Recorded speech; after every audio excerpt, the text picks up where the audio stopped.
Hi, welcome to SP army YouTube channel. நான் உங்களில் ஒருவன். இன்னைக்கு ஒரு அடுத்த இன்ட்ரெஸ்டிங் வீடியோ. இதுவும் இன்ட்ரெஸ்டிங் வீடியோவா தான் சொல்லணும். ஏன்னா இது எப்படி சொல்றது, ஊழல் பண்ண மாட்டோம், ஊழல் செய்ய மாட்டோம்ட்டு வந்த கட்சி தான் தமிழக வெற்றி கழகம்.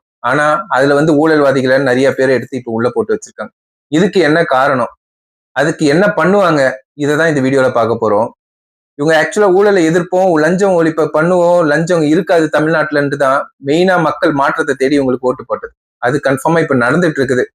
நம்மளுக்கு யாரா இருந்தாலும் இப்ப நம்ம நிறைய விஷயங்கள் பாக்குறோம். லஞ்சம் வாங்கினா சஸ்பெண்ட், லஞ்சம் வாங்கினா வேலையை விட்டு தூக்குறது, இந்த மாதிரி விஷயங்கள் பாக்குறோம்.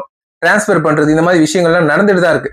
அப்படி இருந்த தமிழக வெற்றி கழகம் எதுக்கு விஜயபாஸ்கர் மாதிரி, அதே மாதிரி அதிமுக இன்னொரு ஊழல்வாதிகள் எல்லாம் தூக்கி உள்ள போட்டிருக்காங்களே, இவங்களுக்கு என்ன பண்ணுவாங்க, கடைசி இவங்க மேல கேஸ் எழுதுவாங்களா, இல்லைன்னா இவங்களுக்கு சப்போர்ட் பண்றதால இவங்கள விட்டுருவாங்களா? இது பெரிய சர்ச்சையா போயிட்டு இருக்கு. என்னைக்கா இருந்தாலும் யாரு தப்பு பண்ணாலும் ஆக்ஷன் எடுக்க போறது என்னமோ உறுதிதான். இவங்க கட்சியில சேர்ந்துட்டாங்கன்ட்டு அவங்க மேல ஆக்ஷன், இவங்க மேல நிரூபணம் ஆச்சுன்னா கண்டிப்பா அதுக்கு ஆக்ஷன் எடுப்பாங்க. அது எடுக்காம இருக்கிறதுக்கு வாய்ப்பே இல்லை. அப்படி எடுக்காம இருந்தாங்கன்னா இவங்க பேருக்கு எடுத்துக்கிட்டு இவங்களும் மத்த கட்சியில ஒன்னா கடைசியில மாறிடுவாங்க.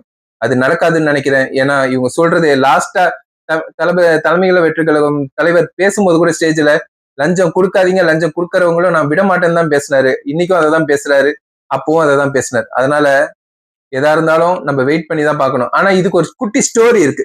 மகாபாரதம் எடுத்துக்கங்களேன். கிருஷ்ணர் இருக்காரு. கிருஷ்ணர் நல்லவர் தானே. ஆனா அவரு நிறைய சூழ்ச்சி பண்ணாரு, நிறைய தந்திர வேலைகள் பண்ணாரு மகாபாரதத்துல ஜெயிக்கிறதுக்காக.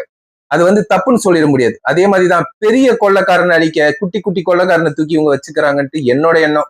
உங்களோட கருத்து என்னவா இருக்கும்? இந்த மாதிரி இவங்களை தூக்கி வச்சு அவன் பண்ற தப்ப அவங்களாலேயே கண்டுபிடிச்சு அவங்களையே அழிக்கிறது தான் வேலையா இருக்கலாம்.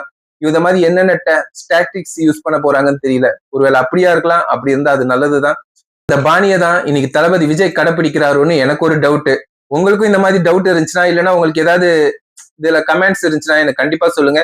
அடுத்த வீடியோல இதை திருத்திக்கிட்டு நான் அடுத்த வேற மாதிரி வீடியோவை உங்களுக்கு ப்ரொசீட் பண்றேன். இந்த மாதிரி இன்ட்ரெஸ்டிங் வீடியோ பாக்குறதுக்கு see you bye bye from ASP Army YouTube channel.